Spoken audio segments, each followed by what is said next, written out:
So a lot of the headlines are centered around what the government's going to do about it. Are they going to help pay for this? But before that government stuff gets approved and that check actually gets to, say, an employer and then into your hands, what can you do about all of the panic that's going on? And how can you prepare yourself to deal with sort of the next probably couple of months of dealing with this pandemic and what that means for your money?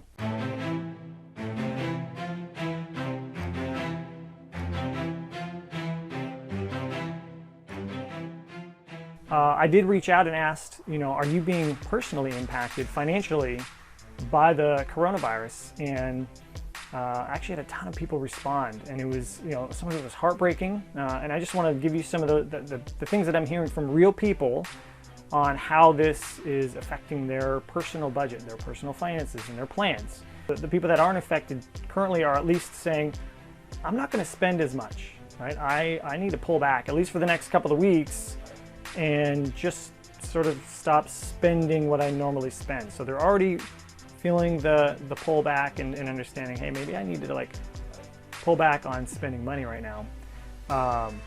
Another person said that grocery prices are actually going up because of the scarcity and people raiding the grocery stores. The prices are going up, but the other problem is because the kids are stuck at home, schools are being closed, that the kids are eating more because they're sort of idle. They're sitting around, and when they get bored, they want snacks. I know this, having 3 kids, bored equals snacks. So they're saying they're actually spending more on food because of this. People that are small business owners or that work for small business and are losing income, right? So no customers means no income. And others are working on a commission basis, and they're saying, hey, this is directly affecting my income. And then there's a few others that have responded and said, I'm losing thousands of dollars in the stock market right now. Doesn't feel very good, right? The market is tanking. It's sort of this big yo-yo roller coaster of up and down, and it's gone down quite a bit. So I'm hearing from real people this is directly impacting them. And I actually seriously was not even planning on writing or talking about this specifically. But last week I did update a post, and I've just made it more current to make it directly applicable on how to budget in case of emergency, right? I don't know if you've heard about the term an emergency fund. An emergency fund is a big deal. It's the first step toward financial freedom in my 5 steps to financial freedom. Any money guru or money person worth their salt is going to tell you put an emergency fund in place before you start tackling your bigger goals, period. Because it acts as a buffer between you and life and these big things that happen. And so I was starting to write about that, and then I realized we're technically currently in a state of emergency on a state level, on a national level, and really it's a worldwide pandemic. So it's really interesting that I started writing about that. So a lot of the same principles apply, and I put a few more specific ones that were specific to the coronavirus and what to do right now. So the first things first is if you do have that emergency fund, if you've saved up maybe a month of expenses or more, right, that is going to be sort of your buffer. There are people that are going to be directly impacted.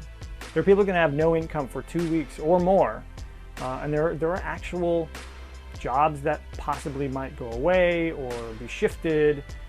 So there's going to be a direct financial impact on people's budgets, and so that's what that emergency fund is for.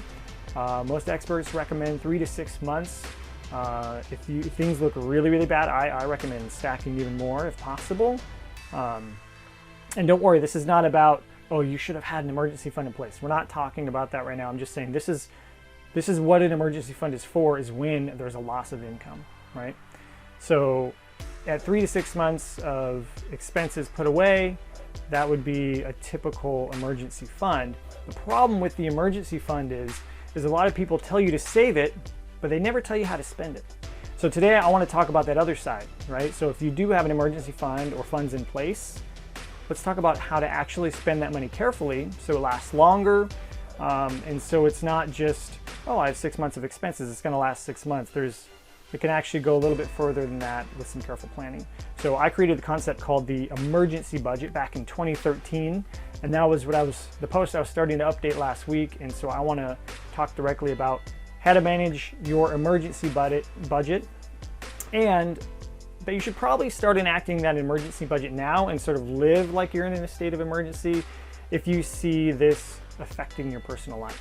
Step one, if you have savings accounts that are for other things, vacation, maybe it was a new car savings account, maybe it was for a new laptop, or you're saving up for some larger item in the future, birthdays and anniversaries and gifts and all these things. I call those savings buckets. But if you have those savings for those things, those are now automatically reclassified as your emergency fund. You're going to add that to your total emergency fund.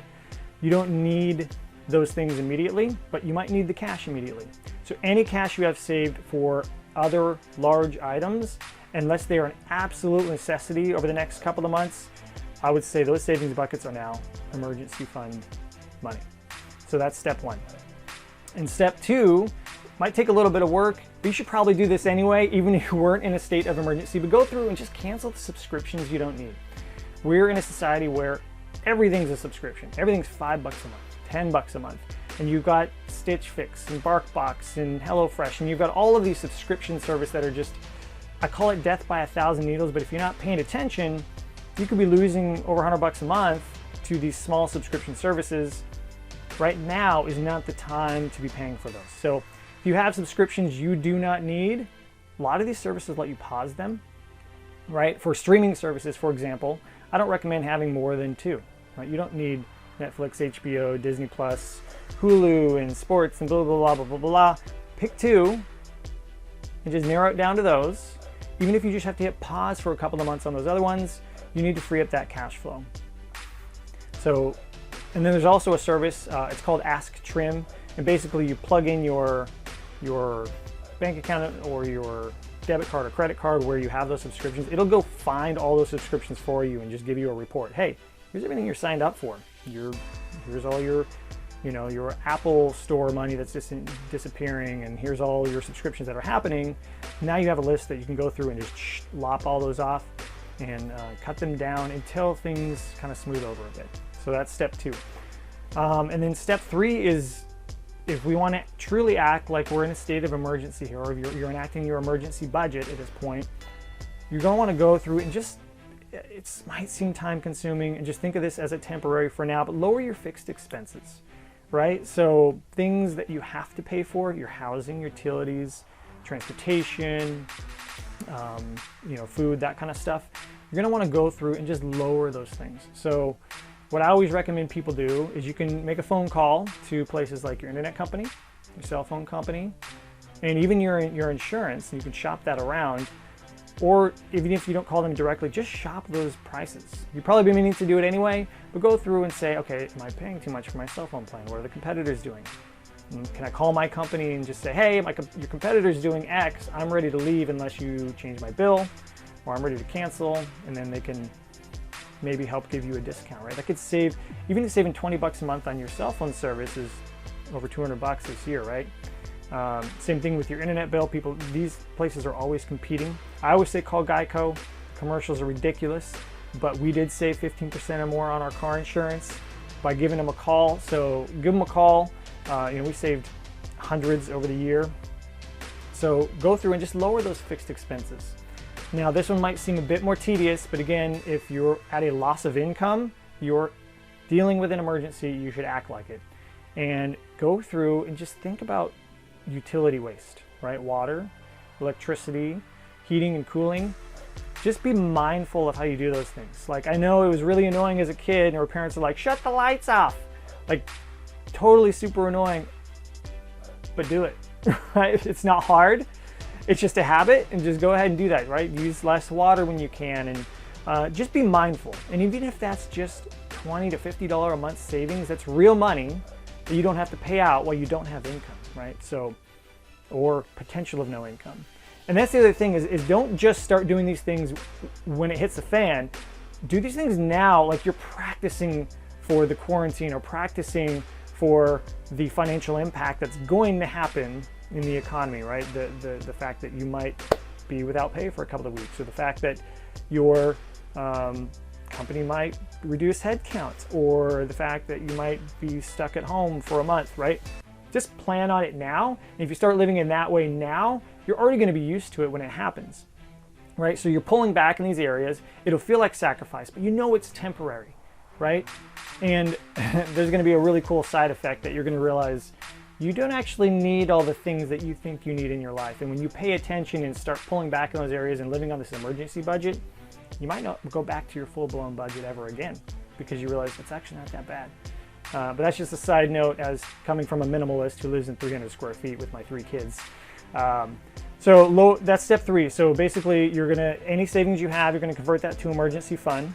You're gonna cancel or pause your subscription services that you do not need. Most of them you do not need. And then you're gonna try going through and just lowering your fixed expenses, whether that's calling and negotiating your bills or just being mindful of your usage. So the next step is going to be to reduce or remove. Now this is the least fun part, but I've done this in the past. But reduce or remove your spending cash. So I always tell people in your budget, put in money that you could spend on whatever you want, guilt-free, right? I call it spending cash. I think Dave Ramsey calls it blow money. Other people call it fun money. Basically, it's money that you have that you stick in your wallet, whether it's cash or just in an allowance. You can go spend it on anything you want, right? The target dollar spot is wide open to you if you have this spending cash available. But again, if you have the possibility of your income going away for a little while, just don't go and spend. Like, just keep your money toward your necessities. Yes, it will come back soon, and if you have to spend, just lower it, at least cut it in half. Like, you don't need all that spending cash. During regular life, yes, please spend money on whatever you want with that spending cash allotted amount because it keeps your sanity and it makes budgeting fun and allows you to go have fun. But if you are in a place where you see this financially affecting you, I would start practicing this now. Just lower that amount or cut it out for a temporary season. So that's step 4. And then step 5 is going to be an interesting one because I'm going to ask you to spend more on this and less on this at the same time. So as we talked about earlier, you are probably going to end up at the store at some point because most people have to stock up on sort of non-perishable items because literally the CDC is recommending having 2 weeks of food stores at home right now. So you're going to go and you're going to spend maybe a little more money than you normally would on your grocery budget for these things. I'll raise my hand here. We've got rice, we've got beans, we've got a complete protein on hand. We're going to pack in a few more non-perishable items. In 300 square feet, we can't store a lot, but we're going to do it. So you might spend a little more on those items, but I'm going to ask you, again, before it financially impacts you, before you even have to touch those food stores, hopefully you don't even have to do that, just reel back on your food budget a bit. What that means is simpler meal plans, right? Just as you go through the week, say, maybe we're going to do spaghetti and tacos instead of some fancy meal plan, or just things that are simple, filling, healthy, but don't break the budget. Keep it simple, right? So simple lunch and breakfast items and simple dinners, and maybe you just don't buy so many organic pine nuts this time around, right? Just feel free to pull back a little bit. Again, we're living as if there is an actual emergency happening. So that's step 5, is just pull back on the food budget. I know that you're going to spend a little more up front because you're probably going to go pull in a few items in preparation, but over the next coming months, you need to just pull back. And again, all of the extra cash that you're saving from each of these steps, I would just stack that into your emergency fund. You're just going to want that cash on hand for now. Again, the idea is to start living like this thing is impacting us, maybe just before it does. So when it does, you're already prepared, you already have a plan, you're already doing the things that you need to do. And then the last one is just what a lot of people said they were already starting to do, but just take a look at your spending. I always recommend you go through your spending over the last couple of months and look, where is my money going? I call it the past spending exercise. And that's all those details are in my how to budget post, the ultimate guide, which is on iHeartBudgets.net. But basically, cut out your unnecessary spending for now. Right? This is, again, not forever. This is just a temporary pause on shopping at Target or Amazon or any of these places where you're buying things that you would normally just do shopping on, right? Clothing or items or furniture or stuff that you would bring in your house. just hit pause on that. And I think a lot of people are already starting to do this, but just hit pause on that until things smooth over. Again, any extra funds that you had allocated toward that shopping or entertainment or restaurants or anything else, just dump that into your emergency fund because you're going to need that. So those are the 6 steps. So it's taking any of your current savings toward larger items and just saying these are earmarked for emergency, just in case the income goes down. Go through and just cancel, pause the subscriptions that you don't need right now. You really only need like Amazon Prime, maybe Netflix. A lot of those other subscriptions, you can pull back on that. And then you should be doing this anyway, but go through and try to lower those fixed expenses. You can negotiate things like car insurance and internet and cell phone and all those. And then just be mindful of your utility usage. Don't obsess over it, don't freak out, don't yell at your kids about it, but just be mindful of it. And then any extra spending cash or entertainment budget, just pull that back. And then just, even though you will stock up on food, just try to lower that food budget because that's one of the most fluid places. And we spend a ton on organic everything food and health items. It's a huge deal. And I'm not saying buy unhealthy food. I'm saying just make simpler meals, simpler meal plans so that you're already living in a simpler way if your income goes away or you get quarantined or you've got to deal with this financial impact here. So those are sort of the 6 steps that I recommend. Now, one of the questions that I've gotten is, and there's a stat out there that says 40% of people that live in America could not cover a $400 emergency should they lose their income. That's also known as living paycheck to paycheck.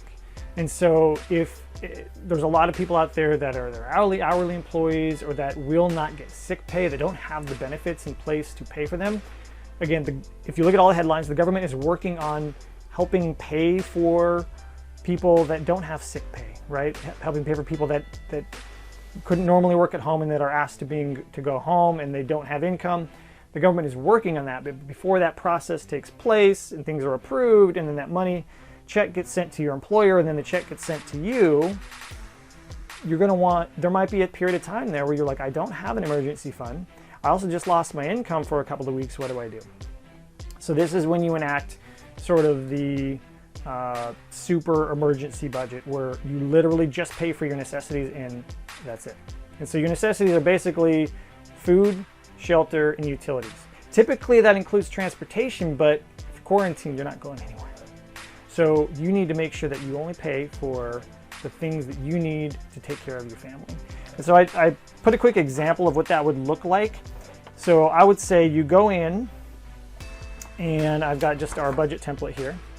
Right, so if you can see that, there's our budget template, and you're going to want to do what's called hardline budgeting. So essentially, we'll pop the income in here, which is, well, it's 0, right? So if we're saying that you're out of income, the income is now 0, and you're going to just put in food, home, food, utilities, and transportation. I know that's backwards, but just trust me, that's what it says.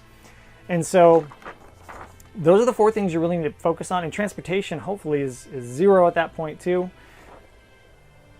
Budget for those things, and if there's anything else below that, and I'm talking subscriptions and shopping and even your debt payments, your creditors, people you owe money to, you've got to sort of create a plan on, okay, I don't have income. If I don't pay on these things, I'm going to default. What do I do?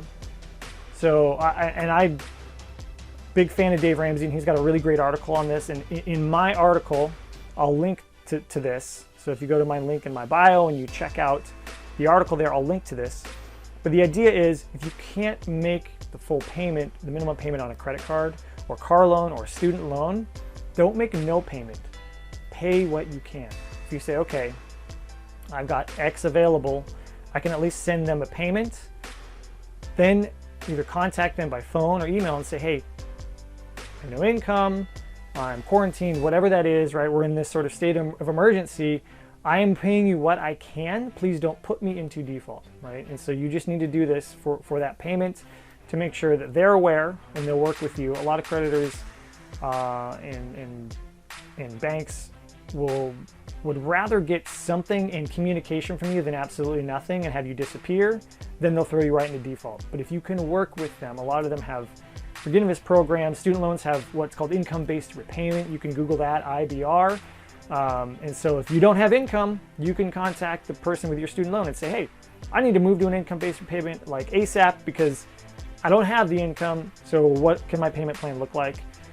But don't skip putting food on the table, keeping your lights on, and keeping yourself in your home to pay off debt. You will get to that, but don't compromise your family just to pay off your debt, if that makes sense. Okay, so this is, again, a short-term solution in case that income goes away for this health crisis. And so the idea that I wanted to go through here is that you should be prepared, but not panicked. Right? The idea is to put a plan in place. Right? You're going to cut back on all these areas of your budget. You're going to maybe just slow things down a bit, and you're going to be prepared, but don't panic about what's going on. The worst thing you can do is panic that you have no control over the situation. Yes, you don't have control over what's happening out there in the circumstances. You do have control over how you spend your money, how you manage your family, how you manage your health, and how you interact with everybody in light of this health crisis. So please use this plan to be prepared, but not panicked. And you can grab this free budget template on our website, iHeartBudgets.net. You can do the hardline budget where you say, okay, I'm only paying for the things above this line, and anything below this line is going to have to wait. We can talk more about this. Feel free to DM me, and I can send you over to the sign up to get that. But just put a plan in place. Be prepared, but not panicked. Now, the last thing I want to talk about is the stock market, because even though this is a health crisis, everybody is just talking about how awful stocks are doing, and people are focusing on the money piece, which is infuriating, but I get it at the same time, because if you don't have money, then you're very impacted, and you might make not the best choices for your health, like continuing to go to work when you are, showing symptoms of coronavirus, right? Don't do that. That's why we're going to have that plan in place that we talked about earlier. But if you are invested in the stock market, or you are looking at investing in the stock market, or you regularly contribute to your 401k, or you're sitting on the sidelines like, should I invest? What do I do? I just have a couple of simple rules, and I sent this out in an earlier Instagram post. You can check that out. I think it's called We Lost $20,000 and We're Not Even Mad. And there's a lot more detail in there. But I want to just tell you a couple of things. One is, do not sell your investments because you're panicked about the market tanking. The market goes down and the market goes up. The market is a roller coaster, and that's just how it works. If you zoom out and look at the last 100 years of the Dow Jones, you'll see that's just part of the cycle. But overall, the curve goes up, right? You're not just invested in stocks or bonds. When you're investing in an index fund, as I recommend, you're invested in companies with some of those brilliant people on the face of the planet, creating and innovating the most amazing new technology and AI and inventions to better the world and to sell more products, and they will continue to do that. Even if there's a pullback, even if it lasts a couple of years of, hey, there's a bit of a dip here, or there's a recession, like, that's just how the market works. We're in a society that grows, right? So those companies are, if you have index funds, you still own those companies. You own the same amount of shares. They're just worth a little less right now. So don't sell. And I'll give you a story from real life. I used to do taxes for people, and there was a couple that panicked back in 2010, 2011. Things were still pretty low, and they sold off in 2009, 2010, sold off most of their 401k at a 55% loss. And as I'm doing their taxes, they were just like, well, what, do we get any credit for this? I'm like, no, you get penalized because you sold your 401k investments and took those out cash. So not only did you lose 55%, the IRS is going to tack on a 10% fee. And it was so heartbreaking that multiple of these older clients that just didn't know, and they were panicked and they sold. And the only thing that happens when you sell during market volatility is you lock in those losses, right? You still own the same, say you bought 2,000 shares or whatever, and those shares are, oh my gosh, they're worth 30% less, but you still own 2,000 shares. You still own the exact same percentage of that company. So just wait, right? If you're invested in the stock market and you need that money in the short term, you should not be invested in the stock market in the first place. I recommend you're looking at a 5+ year horizon when you're investing. So the other tip is to not try to time the stock market if you don't have extra cash. So most people here aren't necessarily sitting on $50,000 just waiting to invest it, right? I recommend, yes, stocks are on sale right now, but just keep doing what you're already doing. If you're investing every paycheck, keep investing every paycheck. If you're not investing every paycheck, start investing every paycheck, because dollar cost averaging works and investing over the long term is so important. So I want to put this really, really specific caveat in here. If you don't have a 3 to 6 month emergency fund in place or debt free and in a sound financial position with happen to have extra cash on the side that's waiting for something, if you're not in that position, do not try to time the market. Just keep doing what you're doing. Keep investing regularly.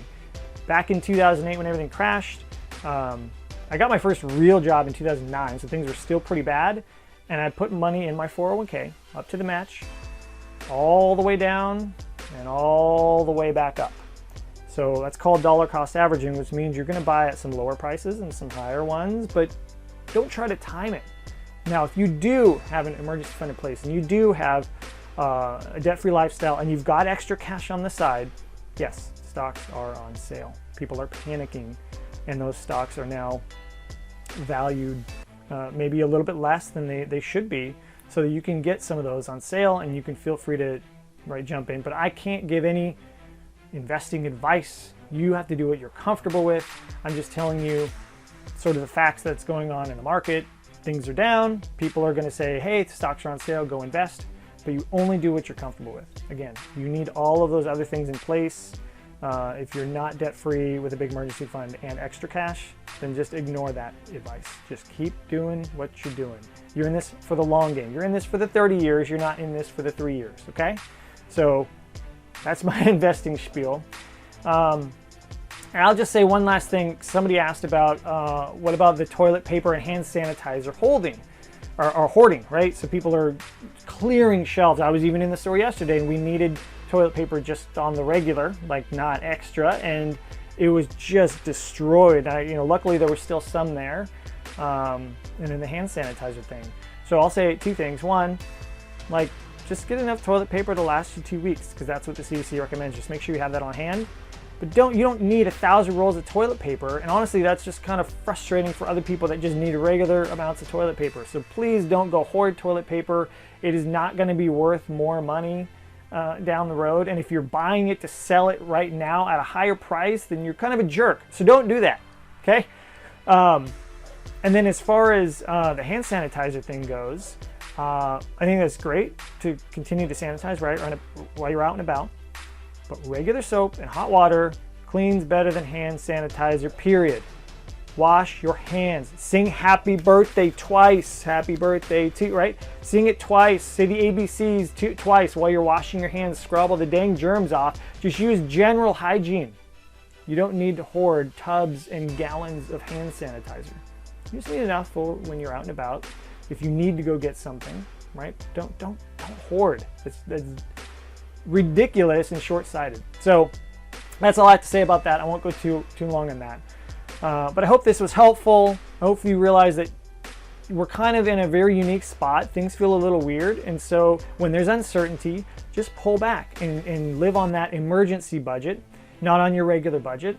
And then when you realize things are kind of smoothing over, or you're not worried about quarantine, or you've already gone through quarantine, or your job's door is open again, and you can go back to having regular income and not this uncertainty, then you can go back to a regular budget. But for now, I recommend living on that emergency budget. Just enact that right now. You can grab my budget template over at iHeartBudgets.net. You can create your own emergency budget.